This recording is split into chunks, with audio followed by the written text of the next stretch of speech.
नमस्कार मंडळी, welcome to our channel.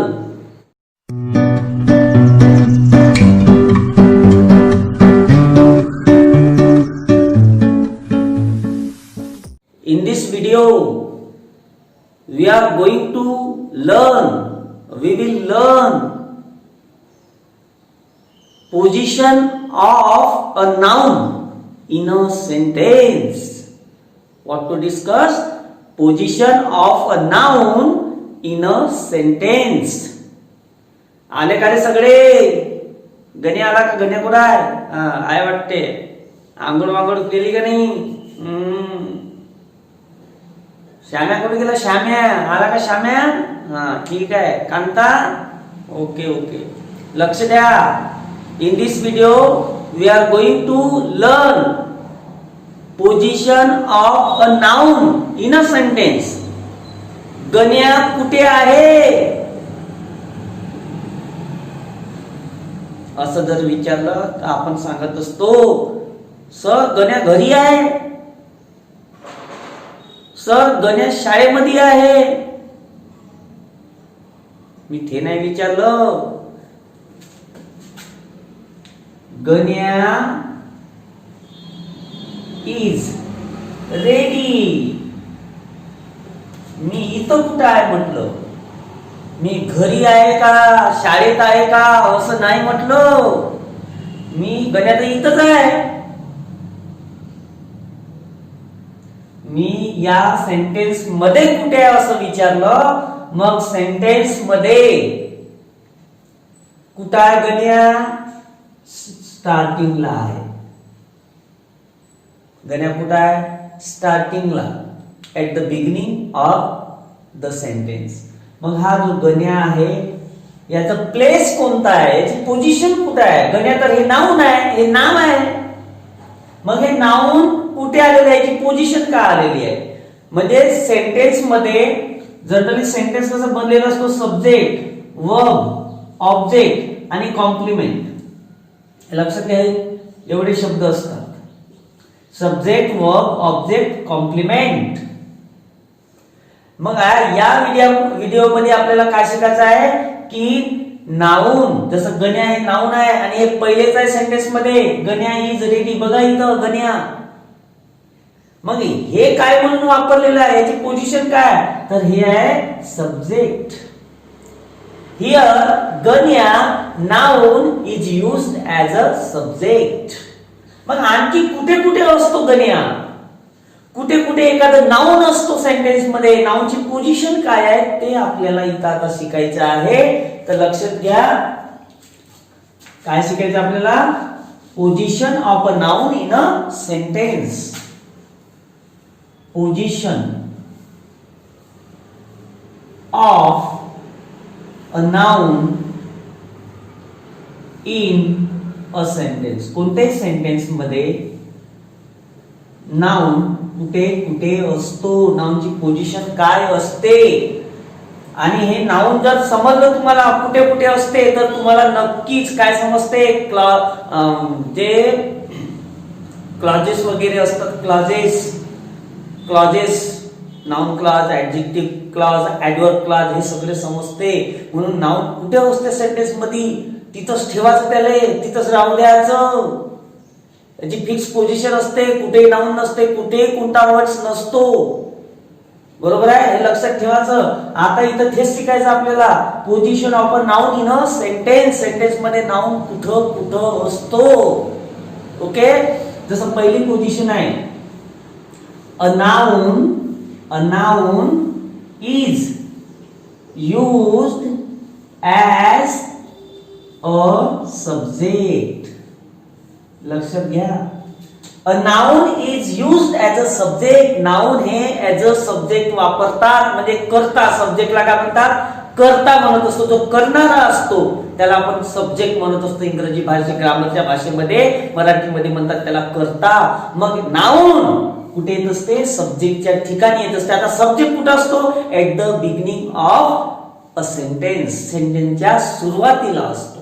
जसं फॉर एक्झाम्पल मी आताच सांगितलं होतं, गण्या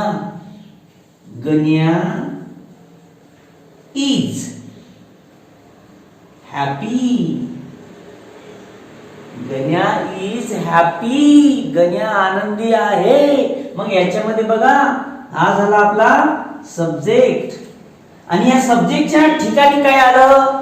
गण्या हे नाव आलं. गण्या हे नाव आलं. मग गण्या हे नाऊन आहे. नाव आहे म्हणजेच नाऊन. मग नाऊन काय म्हणून यूज केलेला आहे मी? ऍज अ सब्जेक्ट यूज केलेला आहे. त्याच्यानंतर वर्ब आलेला आहे. त्याच्यानंतर ऍडजेक्टिव्ह आलेला आहे. So from this sentence we can say that a noun is used as a subject in a sentence. समजलं काय रे? पहिली पोझिशन नाउन कुठे असते सेंटेन्स मध्ये? तर a noun is used as a subject. लक्षात ठेवायचं हे. समजलं का नाही समजलं? नाउन कुठे येत असते? ऍज अ सब्जेक्ट म्हणून वापरत असतो आपण सेंटेन्सला. म्हणजेच at the beginning of the sentence use करत असतो. हे लक्षात ठेवायचं. दुसरं एक एक्झाम्पल घेतो. Kanta. Kanta is going to school. Kanta is going to school. Kantabai. Kanta is going to school. आता बघा इथे कांता नाऊन आहे. नाऊन नाव आहे कांता. मग काय म्हणून यूज केलेला आहे? As a subject. As a subject हे लक्षात ठेवायचं. मीन्स गण्या, Kanta both nouns are used as a subject in a sentence. So first position of a noun in a sentence is it is used as a subject. Clear? Then नंतर बघू आता दुसरं बघा. दुसरी पोझिशन काय? A noun is used as an object. लक्ष द्या. A noun is used as an object. A noun is used as an object. Object कधी असतो? Object तेव्हा असतो म्हणजे as a object noun use करत असतो. म्हणजे जे ऍक्शन ऑब्जेक्ट कशाला म्हणत असतो? ऍक्शन जर पास ओव्हर होत असेल एखाद्या वस्तूवर एखाद्या नाउनवर तर तेव्हा ते नाउन काय असते? ऑब्जेक्ट असते. म्हणजे जे ऍक्शन दाखवणारे वर्ब्स आहेत, मेंटल ऍक्शन दाखवणारे आहेत. तर मेंटल ऍक्शन आणि ऍक्शन दाखवणारे वर्ब जिथं ऍक्शन पास ओव्हर होत असते म्हणजे सब्जेक्ट हा क्रिया करतो आणि ती क्रिया कोणत्या तरी नाउनवर पास ओव्हर होत असते तेव्हा तो काय असतो?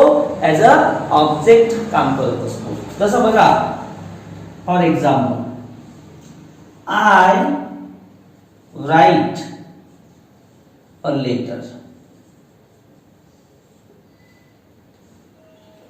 I write a letter. याच्यामध्ये बघा आता आय हा सब्जेक्ट झाला, राईट काय झाला? हा वर्ब झाला.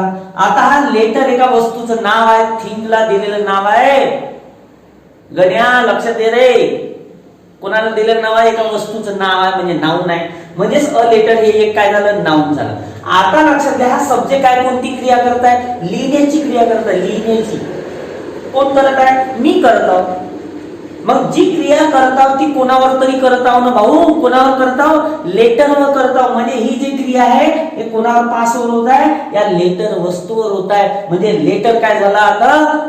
ऑब्जेक्ट झालं. ज्याच्यावर क्रिया आपण करत असतो, सब्जेक्ट ज्याच्यावर क्रिया करत असते त्याला आपण ऑब्जेक्ट म्हणत असतो. म्हणून आणि ऑब्जेक्टच्या ठिकाणी काय वापरलं आपण? एक नाउन वापरलं. मीन्स काय वापरलं? A letter. Means a letter is an object here, so we can use noun as an object in a sentence. म्हणजे नाउन हे सेंटेन्स मध्ये ऍज अन ऑब्जेक्ट वापरत असतात.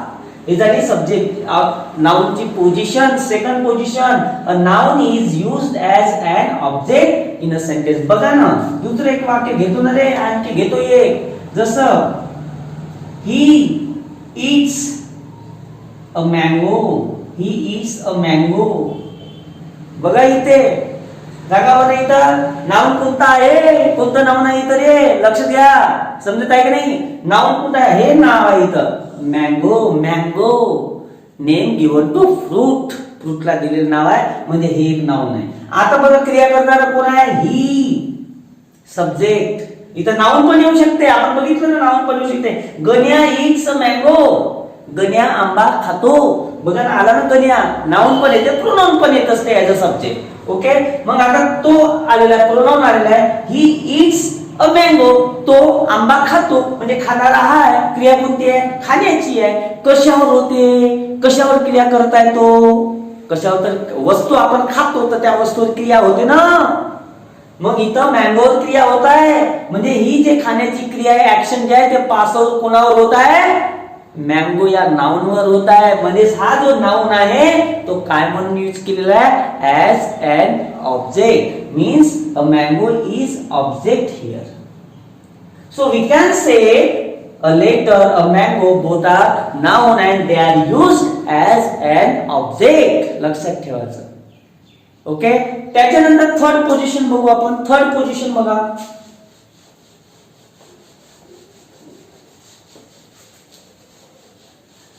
Noun is, third position. a noun is used as a compliment. Noun is used as a compliment. Compliment म्हणजे पूरक. Complement माहित आहे का? मागून खात असतो आपण, ते पिणारे असतात ना, त्यांना माहित असते कॉम्प्लिमेंट काय असते तर. म्हणजे पूरक म्हणत असतो, पूरक. या कॉम्प्लिमेंट म्हणून जेव्हा नाउन वापरतो तेव्हा त्याच्यावर ऍक्शन होत नाही आहे, तो एक पूरक म्हणून काम करत असतो, एक कॉम्प्लिमेंट म्हणून काम करत असतो. जसं पहा ना, एक्झाम्पल बघा. He is a doctor. बघा या सेंटेन्स मध्ये इथं हा इज आला सब्जेक्ट, ही झाला सब्जेक्ट, इज हा वर्ब झाला, आणि अ डॉक्टर बघा इथे काय आलेला आहे रे? हा नाउन आलेला आहे. नाउन एक नाव आहे, कॉमन नाउन, डॉक्टर. मग आता इथे सब्जेक्ट आहे, वर्ब आहे, पण हा जो वर्ब आहे इज हा जो वर्ब आहे तो काय आहे? ऍक्शन दाखवणारा नाही आहे, तर तो एक state of existence showing verb आहे. स्टेट दाखवत आहे की असण्याबद्दल सांगणारा वर्ब आहे, तो काही ऍक्शन नाही दाखवत आहे, ती ऍक्शन काही पासवर होत नाहीये. मग इथला जो हा वर्ब आहे तो काय आहे? स्टेट दाखवणारा आहे. मग असे कोणकोणते आहे? Am, is, are, was, were, shall be, will be, हे स्टेट दाखवणारे वर्ब्स आहेत गण्या, लक्षात घे. आणि यांच्यानंतर जर एखादं नाउन येत असेल तर तो काय आहे? कॉम्प्लिमेंट आहे. म्हणजेच हे जे नाउन आहे काय म्हणून यूज केलेला आहे रे? कॉम्प्लिमेंट. ओके, हा ऑब्जेक्ट. बरेचसे लोक असं म्हणतात हा ऑब्जेक्ट आहे, वर्बच्या नंतर आलेला ऑब्जेक्ट आहे, पण कोणत्या वर्बच्या नंतर आलेला आहे हे लक्षात ठेवायचं. जिथं असा वर्ब पाहिजे की ऍक्शन पासवर होत असते आणि ती एखाद्या नाउनवर होत असेल तर ते नाउन एज अ ऑब्जेक्ट असते. पण इथं ऍक्शन दाखवणारा हा वर्ब आहेच नाही ना, हा तर स्टेट दाखवणारा आहे. मग हा स्टेट दाखवत आहे आणि सांगत आहे डॉक्टर असण्याबद्दल सांगत आहे, तो डॉक्टर आहे. मग इथे या वर्बच्या नंतर आलेला आहे, इजच्या नंतर आलेला आहे, हा स्टेट दाखवणारा वर्ब आहे. याच्या नंतर जर एखादं नाउन आलं तर ते ऑब्जेक्ट नसून कॉम्प्लिमेंट असतो. काय असतो? कॉम्प्लिमेंट. हे लक्षात ठेवायचं. समजलं? सो फ्रॉम दिस सेंटेन्स बरेचसे सेंटेन्स असतात. I am a teacher. बघा ना, आय एम अ टीचर या वाक्यामध्ये बघा अ टीचर काय झालं? हे नाउन आता कॉम्प्लिमेंट झालं. आय एम, मी आहे, माझ्या असण्याबद्दल सांगून राहिलो, स्टेट दाखवून राहिलो. I am a teacher, I am a teacher. मग teacher as a noun, noun झाला. आय काय आलेला आहे? एमच्या नंतर आले आहे. कुठे इथं ऍक्शन पास आउट होत नाहीये या टीचर वरती, हा स्टेट दाखवत आहे. म्हणून हा जो अ टीचर नाउन आहे हे काय झालं? कॉम्प्लिमेंट झालेलं आहे. ओके, एवढं लक्षात ठेवायचं. त्याच्यानंतर अजून एक सांगत असतो, I like to play in water. आणखी कॉम्प्लिमेंट कधी असते एखादं नाउन ते सांगतो, लक्षात घ्या. One more example, I like to play in water. In this sentence where is noun, नाव कुठे आहे? हे वॉटर आलेलं आहे. वॉटर मटेरियल नाउन आहे ते, मटेरियल नाउन. मग इथे बघा हा सब्जेक्ट झाला, हा मेन वर्ब झाला आपला मेन वर्ब, हा infinitive. Okay, infinitive form of the verb आहे, टू लागलेला आहे V1 ला, आणि इथे हे प्रेपोजिशन आलेलं आहे, प्रेपोजिशनच्या नंतर वॉटर आलेला आहे. ओके, मग इथे प्रेपोजिशनच्या नंतर जर एखादं नाउन येत असेल तर तो असतो कॉम्प्लिमेंट. काय असतो? कॉम्प्लिमेंट. म्हणजे स्टेट दाखवणारे जे वर्ब्स असतात, ऍक्शन दाखवणारे सोडले तर, ऍक्शन पास होत असेल तर तो जो नाउन असतो तो काय असतो? ऑब्जेक्ट असतो. पण स्टेट दाखवणारे जे वर्ब्स आहेत, ओके, पोझिशन दाखवणारे जे वर्ब्स आहेत, हॅव, हॅज, हॅड यानंतर आणि प्रेपोजिशनच्या नंतर एखादं जर नाउन येत असेल तर ते नाउन काय असतो? कॉम्प्लिमेंट असतो. Means in these two sentences a teacher and water are used as a complement. Water is used as a complement, teacher is used as a complement. Okay, so in this way that's all about the position of a noun in a sentence. अशा प्रकारे इतक्या ठिकाणी noun आपण sentence मध्ये वापरत असतो, as a subject, as an object and as a complement. लक्षात ठेवा. समजलं गण्या, श्याम्या, कांता? समजलं का? सांगू अजून double? Okay, so that's all about position of a noun in a sentence. धन्यवाद. Thank you very much.